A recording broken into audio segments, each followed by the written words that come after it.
ರಾಧೆ ಕೃಷ್ಣ. ನಮಸ್ತೆ ಕರ್ನಾಡು. ಹೆಂಗಿದ್ದೀರಾ ಎಲ್ಲರೂ? ಚೆನ್ನಾಗಿದ್ದೀರಾ ಅಂತ ಭಾವಿಸ್ತೀನಿ. ನಾನು ಕೂಡ ತುಂಬ ಚೆನ್ನಾಗಿದ್ದೀನಿ. ಹ್ಯಾಪಿ ಸಂಕ್ರಾಂತಿ ಎಲ್ರಿಗೂ. ಸಂಕ್ರಾಂತಿ ದಿನದ ಬೆಳಗಿನ ಬ್ಲಾಗ್ ಇದು.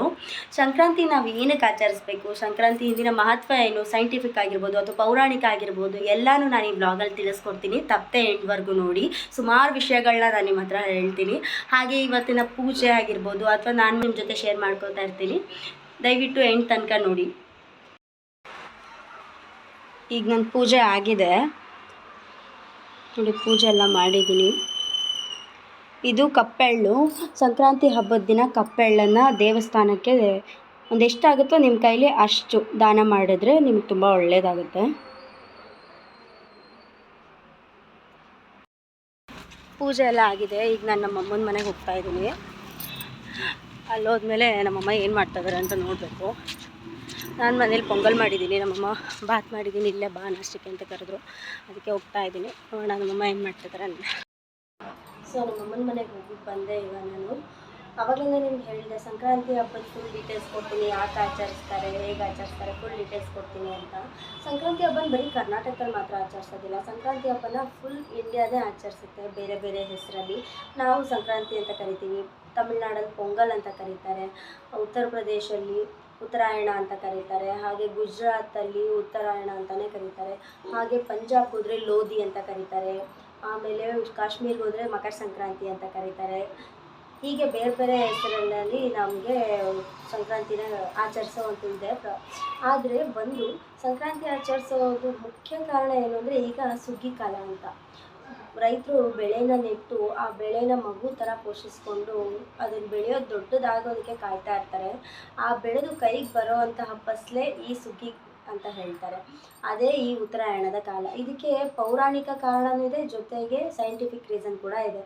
ಪೌರಾಣಿಕ ಕಾರಣ ಅಂತ ನೋಡೋಕ್ಕಾದರೆ ಮಹಾಭಾರತಕ್ಕೆ ಹೋಗಬೇಕಾಗಿರುತ್ತೆ. ಮಹಾಭಾರತದಲ್ಲಿ ಅರ್ಜುನ ಕುರುಕ್ಷೇತ್ರದ ಯುದ್ಧ ನಡೆಯುವಾಗ ಅರ್ಜುನನಿಂದ ಗಾಯಗೊಂಡಿರೋ ಭೀಷ್ಮ ಇಚ್ಛಾಮರಣಿಯಾಗಿರ್ತಾರೆ. ಮತ್ತು ಅವರು ತಮ್ಮ ಇಚ್ಛೆಯೊಂದಿಗೆ ಸಾವನ್ನು ಹೊಂದುವಂತಹ ಶಕ್ತಿ ಹೊಂದಿರ್ತಾರೆ.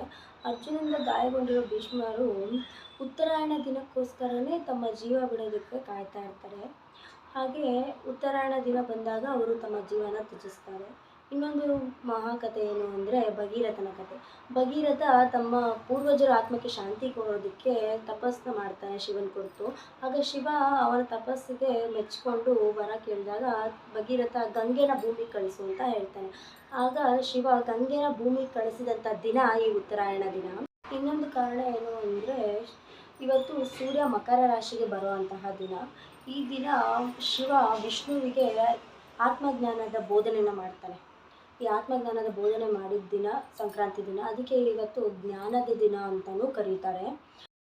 ಸೊ ಸಂಕ್ರಾಂತಿಗೆ ಸೈಂಟಿಫಿಕ್ ರೀಸನ್ ಇರುತ್ತೆ ಅಂತಲೂ ಹೇಳಿದ್ದೆ. ಸೈಂಟಿಫಿಕ್ ರೀಸನ್ ಏನು ಅನ್ನೋದಾದರೆ, ಈ ಮಾರ್ಚ್ನಿಂದ ಜೂನ್ವರೆಗೂ ಸೂರ್ಯ ಈಕ್ವೇಟರ್ನಿಂದ ಟ್ರಾಪಿಕ್ ಆಫ್ ಕ್ಯಾನ್ಸರ್ ಕಡೆಗೆ ಹೋಗ್ತಾನೆ, ಅಂದರೆ ಉತ್ತರ ಭಾಗಕ್ಕೆ ಹೋಗ್ತಾನೆ. ಆವಾಗ ನಮಗೆ ಬೇಸಿಗೆಗಾಲ ಇರುತ್ತೆ, ಬಿಸಿಲುಗಾಲ ಇರುತ್ತೆ, ಹಗಲು ಜಾಸ್ತಿ ಇರುತ್ತೆ, ರಾತ್ರಿ ಕಡಿಮೆ ಇರುತ್ತೆ. ಮತ್ತು ಅದು ಸೌತ್ಗೆ ಅಂದರೆ ಟ್ರಾಪಿಕ್ ಆಫ್ ಕೇಪ್ರಿಕಾನ್ಗೆ ಬರೋ ಅಷ್ಟರಲ್ಲಿ ನಮಗೆ ಚಳಿಗಾಲ ಬಂದಿರುತ್ತೆ. ಈ ಟೈಮಲ್ಲಿ ರಾತ್ರಿ ಜಾಸ್ತಿ ಇರುತ್ತೆ, ಹಗಲು ಕಡಿಮೆ ಇರುತ್ತೆ. ಆ ಟ್ರಾಪಿಕ್ ಆಫ್ ಕೇಪ್ರಿಕಾನ್ಗೆ ಬರುವಂಥ ದಿನವೇ ಈ ಉತ್ತರಾಯಣ ದಿನ, ಅಂದರೆ ಈ ಸಂಕ್ರಾಂತಿ ದಿನ. ಈ ಸಂಕ್ರಾಂತಿ ದಿನದಲ್ಲಿ 2 ದಿನ ಮಾತ್ರ ಹಗಲು ಮತ್ತು ರಾತ್ರಿ ಎರಡೂ ಈಕ್ವಲ್ ಆಗಿರುತ್ತೆ, ಎರಡೂ ಸಮಾನ ಟೈಮ್ ಆಗಿರುತ್ತೆ. ಇದು ಬಿಟ್ಟರೆ ಮಿಕ್ಕಿದ್ದೆಲ್ಲ ದಿನವೂ ಅಷ್ಟೇ, ಅದು ಸೂರ್ಯನ ಚಲನವಲನದಿಂದಲೇ ಹೋಗ್ತಾ ಇರುತ್ತೆ. ಹಗಲು ಜಾಸ್ತಿ ಇರುತ್ತೆ, ಸ್ವಲ್ಪ ದಿನ ಹಗಲು ಕಡಿಮೆ ಇರುತ್ತೆ, ರಾತ್ರಿ ಜಾಸ್ತಿ ಇರುತ್ತೆ. ಈ ಥರ ಆಗುತ್ತೆ. ಉತ್ತರಾಯಣ ದಿನ ಮಾತ್ರ 2 ಹಗಲು ರಾತ್ರಿ ಒಟ್ಟಿಗೆ ಒಂದೇ ಸಮಾನತೆಯಿಂದ ಇರುತ್ತೆ. ಇದು ಸಂಕ್ರಾಂತಿಯ ಸೈಂಟಿಫಿಕ್ ರೀಸನ್. ಸಂಕ್ರಾಂತಿ ಯಾಕೆ ಮಾಡ್ತಾರೆ, ಏನು ಮಾಡ್ತಾರೆ ಅಂತ ಡೀಟೇಲಾಗಿ ಹೇಳಿದ್ದೀನಿ ಅಂತ ಅನ್ಕೋತೀನಿ.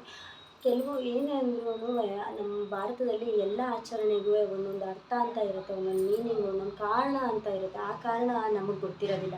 ನಾವು ನಮ್ಮ ಪೂರ್ವಜರು ಕೇಳಿ ಅಥವಾ ಬುಕ್ಗಳನ್ನ ಓದಿ, ಪುರಾಣಗಳನ್ನ ಓದಿ ತಿಳ್ಕೊಬೇಕಾಗುತ್ತೆ. ನಾವು ತಿಳ್ಕೊಂಡ್ರೆ ಮುಂದೆ ನಮ್ಮ ಮಕ್ಳಿಗೆ ಹೇಳೋದಕ್ಕೆ ಸಾಧ್ಯ ಆಗುತ್ತೆ. ಇಲ್ಲ ಅವ್ರು ಕೇಳಿದಾಗ ನಮಗೆ ಗೊತ್ತಿಲ್ಲ ಅಂದರೆ ನಾವೇನೂ ಹೇಳೋದಕ್ಕಾಗೋದಿಲ್ಲ. ಅದಕ್ಕೆ ಬರೀ ಆಚರಣೆ ಮಾಡೋದಕ್ಕಿಂತ ಅದ್ರ ಹಿಂದಿನ ಉದ್ದೇಶ ತಿಳ್ಕೊಂಡು ಆಚರಣೆ ಮಾಡಿದರೆ ತುಂಬ ಒಳ್ಳೆಯದು ಅಂತ ನಾನು ಆಶಿಸ್ತೀನಿ. ನೀವು ಕೂಡ ಎಳ್ಳು ಬೆಲ್ಲ ತಿಂದು ಒಳ್ಳೇದು ಮಾತಾಡಿ. ಸಾಧ್ಯವಾದಷ್ಟು ಒಳ್ಳೆಯ ದಿನ ಮಾಡಿ, ಒಳ್ಳೆಯ ದಿನ ಹಾರೈಸಿ, ಒಳ್ಳೆಯ ದಿನ ಮಾಡೋದಕ್ಕೆ ಪ್ರಯತ್ನ ಪಡಿ. ನಾನು ಕೂಡ ಅಷ್ಟೇ ಒಳ್ಳೆಯ ದಿನ ಮಾಡಬೇಕು ಅಂತ ಆಸೆ ಪಡ್ತೀನಿ.